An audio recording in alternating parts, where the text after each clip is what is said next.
Olá, eu sou o professor Ângelo Cortelazzo. Essa é a aula número 6 da disciplina de Células e Tecidos do curso de Licenciatura em Biologia da Univesp. E nós vamos tratar hoje de duas organelas, muito mais da primeira que da segunda, mas organelas importantíssimas para a produção de ATPs, que são as moléculas que são usadas para produção ou para fornecimento de energia para todas as reações metabólicas, inclusive aquelas que requerem trabalho mecânico, produção de calor, etc. Bem, as mitocôndrias, elas são organelas presentes em todos os organismos eucarióticos, lógico, porque são organelas membranosas, e aeróbicos, porque o oxigênio vai ser um dos substratos importantes para a produção de energia nessa organela. O formato das mitocôndrias varia de esférico a alongado, as dimensões de 0,2 a 1 micrômetro de diâmetro e nas mais alongadas pode chegar até 8 micrômetros de comprimento, quer dizer, bastante grande. A hemácia tem 7 micrômetros de diâmetro. A quantidade por célula é extremamente variável e algumas algas, principalmente, eu tenho apenas uma mitocôndria e há células como os ovócitos de anfíbio, então, muito mais, eu chego a ter 300, 400 mil células, mitocôndrias em cada célula de ovócito. Tá? A visualização pode ser feita em microscópio de luz, mas como vocês percebem, o tamanho está perto do poder de resolução, a imagem obtida não dá nenhuma resolução sobre a estrutura interna da organela. E daí, então, ser muito mais utilizado estudo em microscopia eletrônica, que mostra, então, a organização interna dessas organelas, que é extremamente interessante e importante. As mitocôndrias se distribuem por toda a célula, mas há tipos celulares em que o requerimento de energia acaba possibilitando ou acaba direcionando para uma região onde elas se concentram em maior quantidade, dada a demanda energética naquele local. Alguns exemplos de mitocôndria para ver a forma, vejam, extremamente alongadas e posicionadas na região mais apical da célula, o núcleo aqui, nessa célula absortiva. Aqui, mitocôndrias mais esféricas, né, com cristas, com essas regiões internas, onde são chamadas cristas, mais curtinhas. Aqui uma mitocôndria mais típica, alongada, mas não muito, né? Mitocôndria bastante esférica, mas com cristas que atravessam praticamente a sua totalidade. Mitocôndrias vegetais com cristas mais tubulares. Então, vejam, há uma diversidade enorme, né, para as formas de mitocôndria vistas ao microscópio eletrônico para cada tipo celular. São características daquele tipo celular. A gente esquematiza uma mitocôndria normalmente como uma canoinha, né, porque ela é um feijãozinho cortado, e no interior, então, uma série de invaginações que formam a membrana interna. Então, ela tem uma membrana externa, que é uma membrana bastante permeável, tem metade do peso em termos de lipídio e proteína, e a membrana interna, muito mais rica em proteína, 80% de proteínas mais ou menos, 20% de lipídio, e que tem aí algumas invaginações, como a gente vai ver no esquema aqui. Então, a membrana externa, uma membrana interna cheia dessas invaginações, essas invaginações são chamadas cristas mitocondriais. Entre uma membrana e outra há um espaço que eu chamo criativamente de espaço intermembranas, né? E o interior da mitocôndria recebe o nome de matriz mitocondrial e é uma solução que contém uma série de enzimas, né? E também contém ribossomo 70S, com coeficiente de sedimentação 70S, que é o mesmo de bactérias, DNA circular, que também é próximo, parecido com o DNA bacteriano, o que dá como origem de mitocôndrias uma teoria sobre uma origem simbiótica, né? Que a mitocôndria teria sido um organismo procariótico, aeróbico, que teria sido englobado por um eucarioto, e essa simbiose teria originado, então, com o passar da evolução, na organela.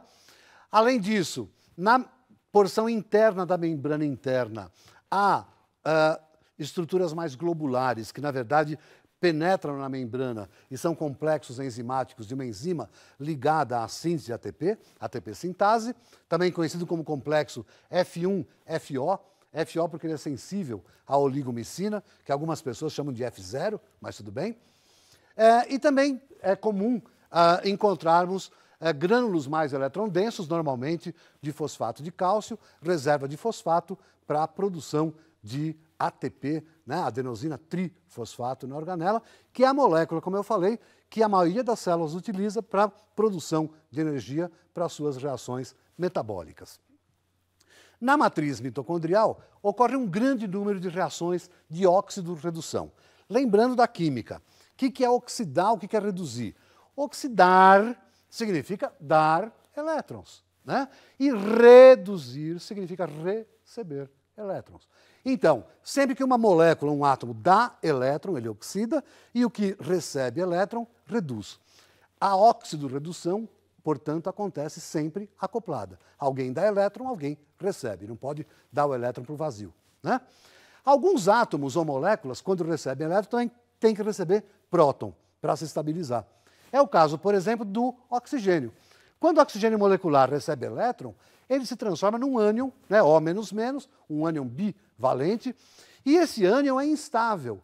E para se estabilizar, ele requer o quê? Prótons que o neutralizem e formem com ele água.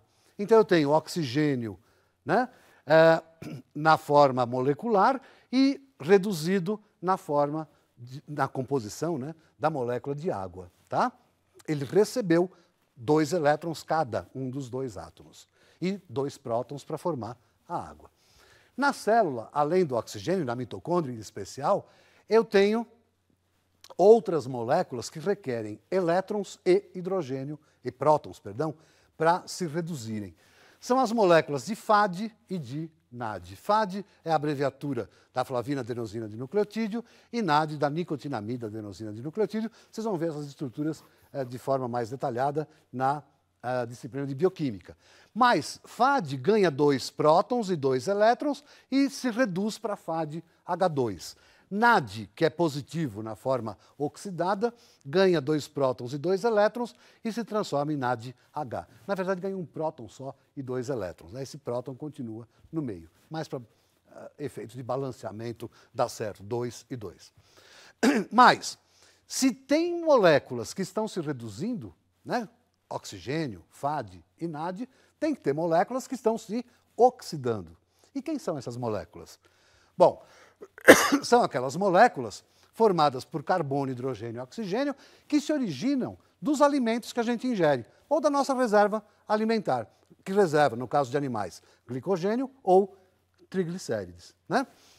Quando a gente se alimenta, a gente come, por exemplo, proteína, e as proteínas são convertidas em aminoácidos, né, no estômago, são degradadas nos seus monômeros, e esses aminoácidos são desaminados, que tira a amina, e essa amina, então, vai ser excretada normalmente na forma de ureia, com a urina, e o que sobra são moléculas de cetoácidos, quer dizer, são moléculas formadas por carbono, oxigênio e hidrogênio, que tem o grupo cetona e o grupo ácido, e essas moléculas têm receptores, perdão, têm mediadores na membrana interna da mitocôndria que permite que elas entrem na matriz mitocondrial. Quando eu me alimento, eu também acabo ingerindo ácidos nucleicos dos tecidos que eu estou comendo, né? DNA e RNA de boi, das plantas, enfim, de todos os organismos. Esses ácidos nucleicos também são degradados nos seus nucleotídeos, que são formados por açúcar, por fosfato e por bases nitrogenadas.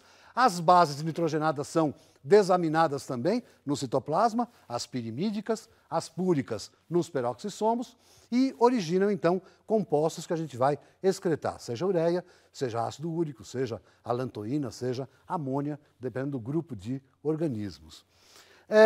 Os carboidratos, eles são quebrados nos seus monossacarídeos. Normalmente a glicose é o monômero que forma o glicogênio e ela no citoplasma ela se quebra em 2 moléculas de 3 carbonos, que são 2 cetoácidos iguais, chamados piruvato. Cetoácido tem mediador na mitocôndria, entra na matriz. E finalmente os lipídios que a gente se alimenta são decompostos dos seus ácidos graxos e glicerol, e os ácidos graxos se combinam com uma moleculinha chamada carnitina, que os coloca para dentro da matriz. A carnitina, então, é um carreador de ácido graxo do citoplasma para o interior da matriz. O que está acontecendo, então?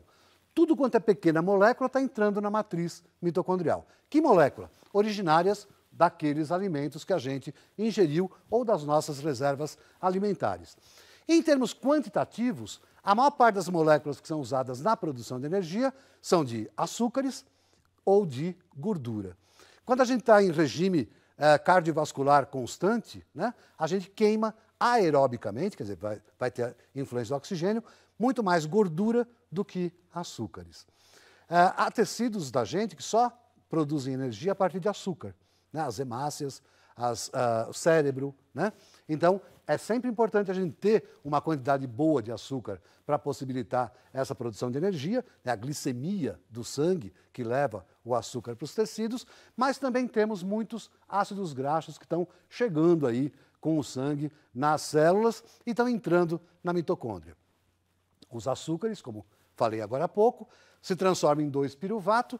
O piruvato na mitocôndria perde um carbono na forma de gás carbônico e se transforma num composto de 2 carbonos ligado a uma coenzima A. A coenzima A é um transportador que tem tanto no citoplasma como na mitocôndria, mas é muito abundante na mitocôndria e carrega, então, esses esqueletos de carbono para as reações que se sucedem.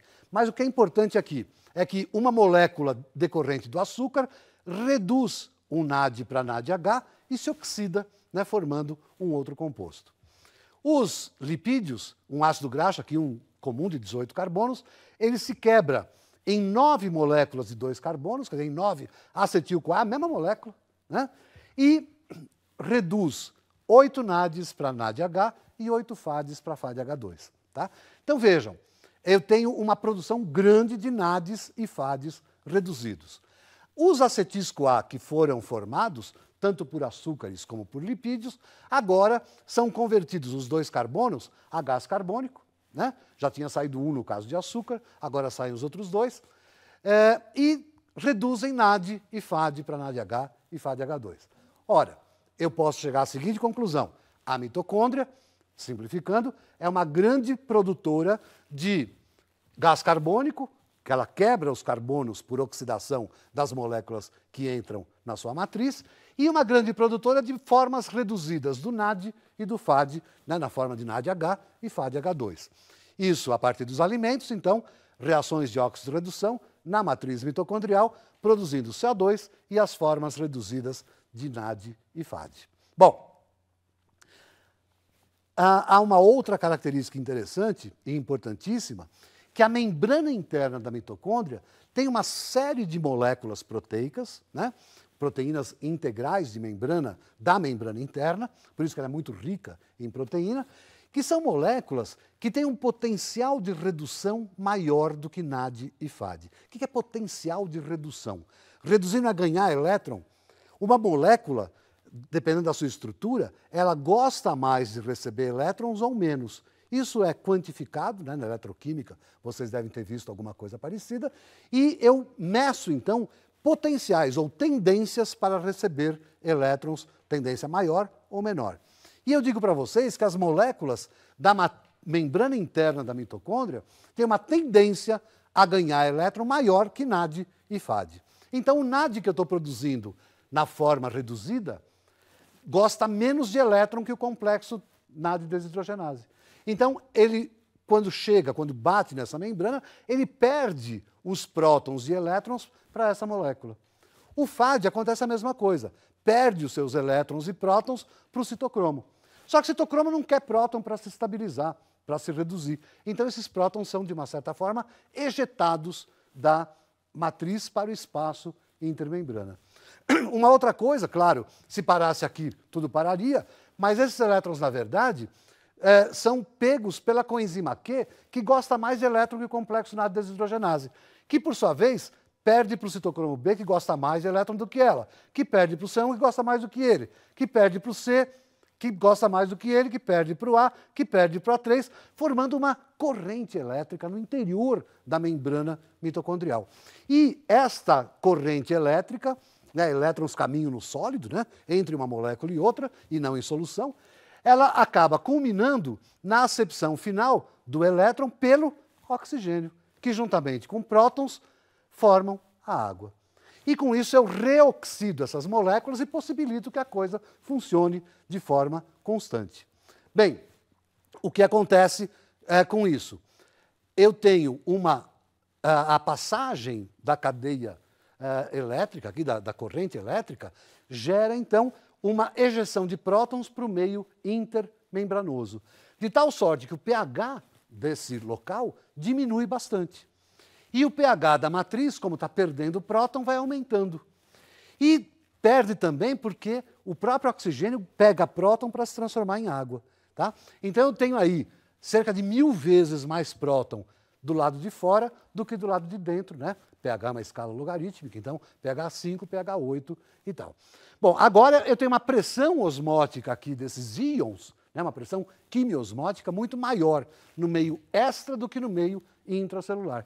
E esses prótons, então, retornam para a matriz, no movimento de osmótico, né? quimiosmótico, passando por sobre a ATP sintase, e essa passagem movimenta a enzima de tal maneira que possibilita, né, essa passagem de próton, possibilita uma deformação nessa estrutura que junta ADP com fosfato, formando ATP. Tá? Esse ATP, então, molécula energética para todos os mecanismos celulares. Isso é extremamente lindo, isso aqui é quase como um dínamo, né, que funciona produzindo, a partir de uma corrente elétrica, uma molécula quimicamente utilizável para outras reações de produção que requeiram energia. Peroxissomos contribuem um pouco para esse metabolismo. Eles estão presentes também em organismos eucariotos e eles têm um formato mais esférico, um tamanho menorzinho, né, 0,2 a 1 micrômetro de diâmetro, e a quantidade por célula, assim como no caso das mitocôndrias, é variável. Eles são vistos em microscopia de luz, mas também pouco, pelo mesmo método da diaminobenzidina, que é uma molécula que acaba usando água oxigenada e catalase para se complexar e forma compostos insolúveis, e é isso que a gente vê.